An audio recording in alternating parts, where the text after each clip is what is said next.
छोटी बहू।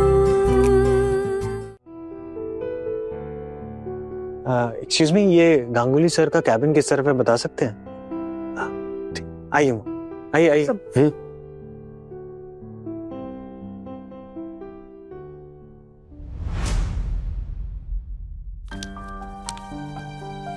सर जी देखिए। सर हम अंदर आ जाएं? आइए आइए। उधर सर इनके बारे में ही बात कर रही थी। हाँ, आहना जी ने बताया था आप लोगों के बारे में। प्लीज बैठिए ना। बताइए कि आप कितने दिनों से ये मूर्ति बनाने का काम कर रहे हैं? ज्यादा नहीं हुआ है सर, वो लगभग 6 महीने हुए हैं बस। गुड, 6 महीनों में काफी अच्छा काम कर लिया आप लोगों ने। Thank you. अभी तो हमें बहुत ऑर्डर आने लग गए हैं। कभी कभार इतने ऑर्डर आते हैं कि हम सप्लाई नहीं कर पाते ठीक से, इसीलिए हम एक दूसरी जगह भी ले रहे हैं काम करने के लिए। नाइस। ये काम करता कौन है? आप सब? जी घर का काम निपटाने के बाद हम मूर्तियां बनाते हैं। माँ हमें सिखाती हैं, जैसा वो सिखाती हैं हम बनाते हैं। हम माँ की बहुएं हैं और ये मिली है माँ की बेटी। हम औरतें ही सब काम करते हैं। सो आपका फ्यूचर प्लान क्या है? ऐसा कोई प्लान वलान नहीं है। दरअसल बचपन में शौक था मूर्तियां बनाने का, तो बस वहीं से सीख लिया था। लेकिन अब जब जरूरत पड़ गई तो वही सीख काम आ रही है। आपको पता है बाबू, जब हमने पहली बार ये मूर्तियां दुकान में दी थी ना, तब बहुत नुकसान हुआ था, उनका भी और हमारा भी। क्योंकि मूर्तियां कच्ची रह गई थी, तो अच्छे से सूखी नहीं थी ना, तो टूट गई थी। दुकानदार कोहन को नुकसान भरपाई के लिए उसने बांध कर रख दिया था। उसने कहा था जब तक नुकसान भरपाई नहीं होगी हम इसको नहीं छोड़ेंगे। और जिन्होंने भी खरीदी थी सबने हमको वापस लौटा दी मूर्तियां। जैसे तैसे पैसों का जुगाड़ करके हमने उसकी नुकसान भरपाई दे दी, तब जाके उसने खोखोन को छोड़ा।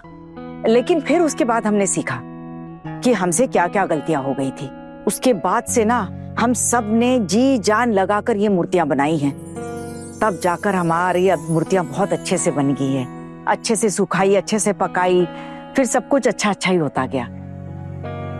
अब मूर्तियों की मांग भी बहुत है, खरीदार भी हैं और दुकानदार भी मांग कर रहे हैं मूर्तियों की। और जिन जिन दुकानों में दी है ना मूर्तियां, सभी तारीफ कर रहे हैं और जल्दी बिक जाती है। बिक्री भी बहुत अच्छी हो रही है हमारी। बहुत बढ़िया। अगर हम आपको फंड दें तो आप अपना काम और बढ़ा सकते हैं और आप लोगों का बहुत फायदा होगा। हाँ, जो आपको ठीक लगे बाबू। हम अपनी मूर्तियां दिखाने के लिए लेकर आए हैं। एक हो कौन बड़ी, जरा दिखाना।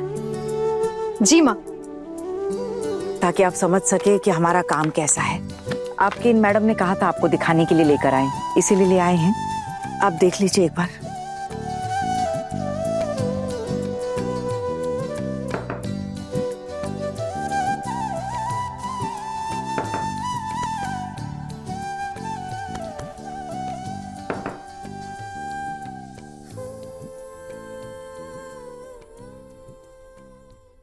वाह, बहुत बढ़िया।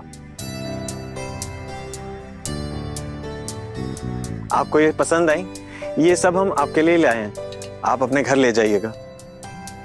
अरे नहीं नहीं, आप इतनी सारी मूर्तियां मुझे मत देकर जाइए। ये सब आपने अपनी मेहनत से बनाई, मैं एक रख सकता हूँ। नहीं नहीं बाबू, ये सब हम आप ही के लिए लेकर आए हैं। अलग अलग तरह की मूर्तियां हैं, घर में सजा कर रखिएगा। अरे नहीं नहीं, मैं यहाँ की चीजें घर क्यों लेकर जाऊँ? ऑफिस में सजा कर रखूंगा और बाकी ऑफिसर्स भी देखेंगे आपकी बनाई हुई मूर्तियों। जैसा आप ठीक समझे बाबू। वैसे हमारा काम पसंद आया, यही हमारे लिए बहुत खुशी की बात है। तो फिर सर अगर आपको पसंद आया है तो मैं इनका एप्लीकेशन करा देती हूँ। सर वैसे भी इनका काम शुरू हुए ज्यादा टाइम नहीं हुआ, 6 महीने हुए, और इनकी टैक्स फाइलिंग और IT उसका भी टाइम नहीं आया। तो सर इस सिचुएशन में अगर हम इन्हें एक रिटन अप्रूवल लेटर दे दें तो काम हो जाएगा। और सर आप जब चाहे तब आप विजिट भी कर सकते हैं। अरे नहीं नहीं, मेरे विजिट की कोई ज़रूरत नहीं है। आप एक बार विजिट करके देख लीजिए और मुझे रिपोर्ट दे देना, मैं अप्रूवल दे दूंगा। जी सर। देखिए, पहले हम आपको 7 लाख रुपए देंगे।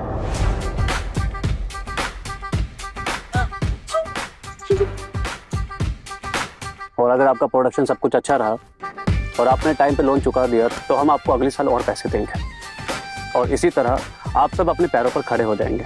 और इसके साथ ही गवर्नमेंट के जितने भी प्रोग्राम्स होंगे, एग्जीबिशंस होंगे, उसमें हम आपकी मूर्तियों की मार्केटिंग करेंगे। हाँ, बस कुछ हिस्सा हम काट लेंगे, बाकी सब आपका। और ये सब गवर्नमेंट के अंडर ही रहेगा, आप निश्चिंत रहिए। हाँ, बाकी और कुछ कहना चाहते हैं आप लोग? हमारे घर की बहू बेटियों को इतना बड़ा मौका मिल रहा है, हम और कुछ क्या ही कहेंगे। पर एक बात तो सच है, मेरी माँ इस उम्र में भी इतनी मेहनत करके इतनी सुंदर मूर्तियां बना रही हैं। ये बात काबिले तारीफ है। माँ को देखकर ही हम सबको हिम्मत मिलती है। क्या है ना बाबू की पूरी जिंदगी सिर्फ घर गृहस्थी ही चलाने में निकल गई, कभी कुछ सोचा ही नहीं। अब ऐसा लग रहा है ना कि जैसे अगर कल को हम रहे ना रहे, हमारा काम कुछ तो ऐसा कर जाए जिससे कि नाम रहे, काम रहे। अगर कल को मैं मर जाऊं तो कुछ रहेगा ही नहीं, दुनिया तो चलती ही रहेगी ना। पर कुछ ऐसा काम कर जाऊं जहां कि लोग कहे कि हाँ, दुर्गा कुछ काम करके गई है। तो सोचा क्यों ना अपनी बहू बेटियों को ही मूर्तियां बनाना सिखा दूं। कल को इनके बच्चे भी सीखेंगे, हो सकता है जरूरतमंद औरतें, लड़कियां, उनको भी ये सिखा दे। वो मान सम्मान से जी पाए तो इससे बढ़कर और क्या हो सकता है। औरतों की जिंदगी तो होती ही बड़ी मुश्किल भरी है, कांटे ही कांटे होते हैं उनकी जिंदगी में। ना घर वाले इज्जत करते हैं, ना बाहर वाले, ना मायके वाले, ना ससुराल वाले, और पति तो बिल्कुल भी नहीं। आत्मसम्मान, इज्जत, ये तो कभी देखने को ही नहीं मिलता। इसीलिए सोचा है इसी काम में अपनी जान लगाकर कुछ कला इनको सिखा दूं, ताकि आने वाली पीढ़ी कुछ अच्छा सीखे, अपने पैरों पर खड़े हो सके, आत्मसम्मान की जिंदगी जी सके। ठीक है, तो आपको ये पैसा मिल जाए तो आपको बहुत फायदा होगा और आप और लड़कियों को काम दे पाएंगे। प्रोडक्शन बढ़ाना होगा। अब जितना ज्यादा प्रोडक्शन होगा उतनी ज्यादा लोगों तक पहुंचे। मुझे सच में आपका काम बहुत अच्छा लगा। सो फिर ये तय रहा, हम जल्दी ही इसका प्रोसेस स्टार्ट करते हैं। हाँ ना? जैसा इनकी कंप्लेन तो करनी होगी। अहाना मैडम ने झूठ बोला है सर से, एक बार भी नहीं बताया कि ये लोग इसके ससुराल वाले हैं। मैंने चुपके से इनकी बातें सुन ली थी आते वक्त। अरे ये तो साफ साफ परिवारवाद हुआ।